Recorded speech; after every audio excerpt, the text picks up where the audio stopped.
ക്രിസ്തുവേശുവിൻ്റെ നാമത്തിൽ ഏവർക്കും ഞങ്ങളുടെ സ്നേഹ വന്ദനത്തെ അറിയിക്കുന്നു.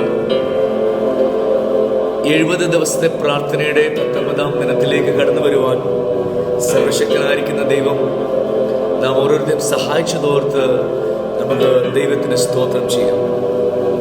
നിരന്തരമായി ഞങ്ങളെ ശ്രമിക്കുന്ന എല്ലാ ദൈവമക്കളോടും ഞങ്ങൾ അഭ്യർത്ഥിക്കുന്നു, നിങ്ങളുടെ പ്രാർത്ഥനാ വിഷയങ്ങൾ തീർച്ചയായിട്ടും ഞങ്ങൾക്ക് ഞങ്ങളുടെ ഈ ലിങ്കിനടിയിൽ തന്നെ ഷെയർ ചെയ്യണം. ഞങ്ങളുടെ വാട്സപ്പ് ഗ്രൂപ്പിൽ ഞങ്ങളുടെ പ്രാർത്ഥനാ വിഷയങ്ങൾ തീർച്ചയായിട്ടും ഇടുക. 24 മണിക്കൂറും നിരന്തരമായി 70 ദിവസം നടക്കുന്ന ഈ പ്രാർത്ഥനയിൽ ദൈവം പ്രാർത്ഥനയിൽ കൂടെ ചെയ്യുന്ന വൻ പ്രവൃത്തിയെ കാണുവാൻ വിശ്വാസത്തോടെ നമുക്ക് കാര്യങ്ങളെ സമർപ്പിക്കാം.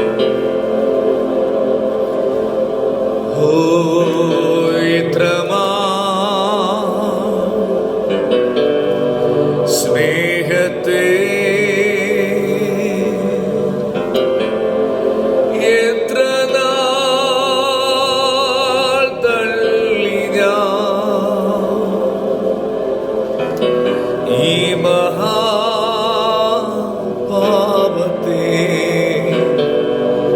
ദൈവമേ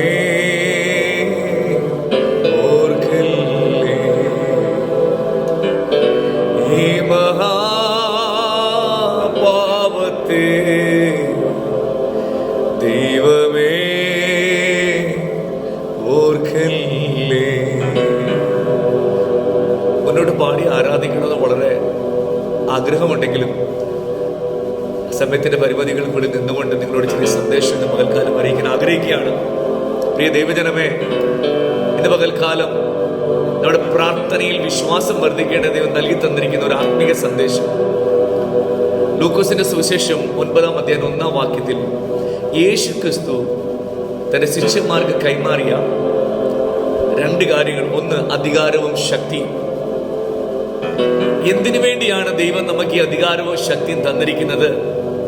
ക്രിസ്തുവേശുവിൽ വിശ്വസിച്ച് ദൈവത്തിന്റെ മക്കളായി ഈ ഭൂമിയിൽ ജീവിക്കുന്ന നമുക്ക് ദൈവം നൽകി തന്നിരിക്കുന്ന അധികാരവും ശക്തിയും എന്തിനു വേണ്ടിയാണ് എന്ന് യേശു ക്രിസ്തു തന്റെ പരസ്യ ശുശ്രൂഷ കാലഘട്ടത്തിൽ തന്റെ ശിഷ്യന്മാരിൽ കൂടെ പലപ്പോഴും നമുക്ക് വേണ്ടി വെളിപ്പെടുത്തി തന്നതാണെങ്കിലും പലപ്പോഴും നമ്മൾ അത് അപ്ലൈ ചെയ്യാറില്ല, നമ്മൾ അതൊരിക്കലും അനുഗമിക്കാറില്ല.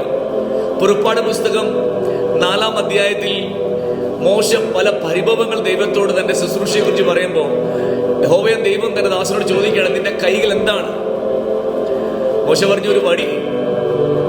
മോശയ്ക്ക് നമ്മൾ പലപ്പോഴും ചിന്തിക്കുക, വടിയാണോ അത്ഭുതം ചെയ്തത്? കാര്യം മോശ എത്ര പറഞ്ഞിട്ടും കർത്താവിനെ അങ്ങോട്ട് ഉൾക്കൊള്ളാൻ അല്ലെങ്കിൽ അങ്ങോട്ട് വിശ്വസിക്കാൻ തയ്യാറാകാഞ്ഞത് മുഖാന്തരമാണ് ദൈവത്തിന് ആ വടി അവന് കൊടുക്കേണ്ടി വന്നത്. അപ്പോ മോശയോട് ദൈവം കാണിച്ചു കൊടുക്കുക പാമ്പിനെ വടിയാക്കിയ അഭിഷേകം. പാമ്പിനെ വടിയാക്കിയ അഭിഷേകം. എന്നെ കേൾക്കുന്ന ദൈവജനത്തിന് ഈ കാര്യം മനസ്സിലാകും. നമ്മുടെ അകത്ത് വ്യാപരിക്കുന്ന ദൈവിക അധികാരം പാമ്പിനെ വടിയാക്കുന്നതാണ്. എനിക്കും നിങ്ങൾക്കും എതിരെ ചലിക്കുന്ന സകല അന്ധകാര ശക്തികളെയും വടിയാക്കുന്ന ദൈവിക അഭിഷേകമാണ് പ്രിയ ദൈവമക്കളെ നമ്മുടെ അകത്ത് ദൈവം പകർന്നിരിക്കുന്നത്. പക്ഷെങ്കിൽ അത് വടിയിൽ കൂടെയാണോ വ്യാപരിച്ചത്? പലപ്പോഴും നമ്മൾ ചിന്തിക്കുന്നത് മോശ വടിയെടുത്ത് നീട്ടിയപ്പോൾ വടിയിൽ കൂടെ ദൈവശക്തി വ്യാപരിച്ചു എന്നായിരിക്കും അല്ലേ? അത് മോശയുടെ അകത്തുള്ള ദൈവത്തിന്റെ വലിപ്പം എന്തെന്ന് അറിയാത്തത് കൊണ്ട് ആ വിശ്വാസം ഒന്ന് അപ്ലൈ ചെയ്യാൻ വേണ്ടി ദൈവം അനുവദിച്ച ഒരു മുഖാന്തരം മാത്രമാണെങ്കിൽ, യെശയ്യാവിന്റെ പുസ്തകം 63-ാം അധ്യായം 12-ാം വാക്യത്തിൽ സത്യാവസ്ഥ വെളിപ്പെടുന്നുണ്ട്. മോശ ആ ചെങ്കടലിന് നേരെ കൈ നീട്ടിയപ്പോൾ യഹോവയുടെ മഹത്വമുള്ള ഭുജം മോശയുടെ കൈക്ക് മുകളിൽ വരുമാറാക്കി, വടിയുടെ മുകളിലല്ല.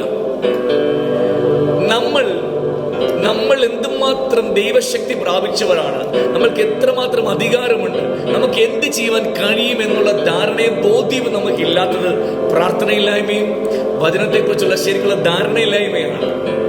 മർക്കോസിന്റെ സുവിശേഷം 4-ാം അധ്യായം 35 മുതൽ താപ്പോട്ട് വായിക്കുമ്പോൾ യേശു കർത്താവ് തന്റെ ശിഷ്യന്മാരെ കൂടെ പടകിൽ യാത്ര ചെയ്യുമ്പോൾ വലിയ കോളും തിരമാലകളൊക്കെ ആഞ്ഞടിച്ചിട്ട് പടക് മുങ്ങുവാൻ തുടങ്ങി. അവർ നശിച്ചു പോകുമെന്നുള്ള വിചാരം അവരെ ഭയപ്പെടുത്തി.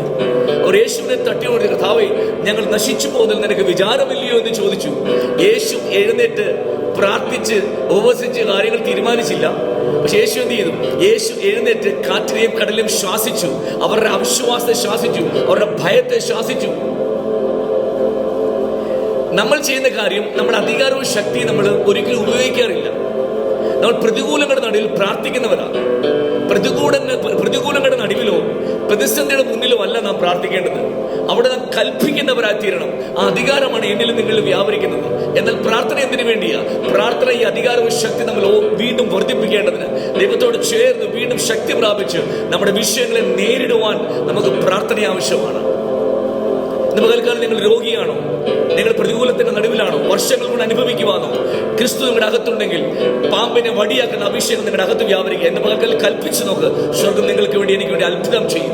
ഇന്നു മുതൽ നമ്മുടെ പ്രാർത്ഥനയും വിശ്വാസ ജീവിതവും ഒരു വ്യത്യസ്തമായ രീതിയിലായിത്തീരട്ടെ. ഈ വചനത്താൽ ദൈവം നമ്മളെ ഏവരെയും അനുഗ്രഹിക്കുമാറാകട്ടെ.